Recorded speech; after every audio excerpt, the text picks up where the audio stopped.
यदि तपाईँ आफूलाई कमजोर ठान्नुहुन्छ भने के तपाईँभित्र लुकेको शक्ति देख्नु भएको छ? यो कथा अवश्य सुन्नुहोस्।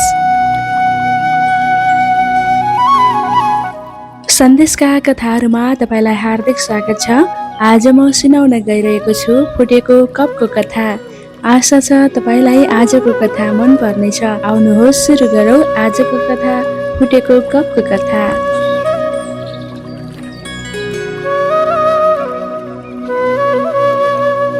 एउटा गाउँमा एक वृद्ध मानिस बस्थे।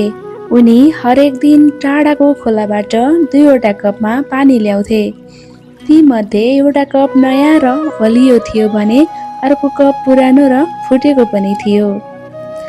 नयाँ कपलाई आफ्नो पूर्णतामा गर्व थियो, तर फुटेको कप भने सधैँ निराश भइरहन्थ्यो, किनकि घर पुग्दा उसको आधा पानी बाटोमै चुहिसकेको हुन्थ्यो।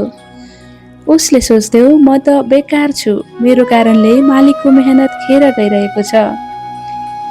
एक दिन वृद्ध मानिससँग उसले भन्यो, मलाई माफ गर्नुहोस्, म अरू कप जस्तो राम्रो छैन, मेरो कारणले तपाईँलाई दुःख भइरहेको छ।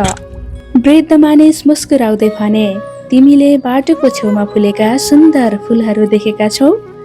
ती फुलहरू तिम्रो कारणले फुलेका हुन्। तिमीबाट चुहिएको पानीले मैले रोपेको बिउलाई जीवन दिएको छ। फुटेको कपले आफ्नो महत्त्व बुझ्यो। उसले थाहा पायो कि उसको कमजोरी पनि कसैको खुसीको कारण बनेको रहेछ।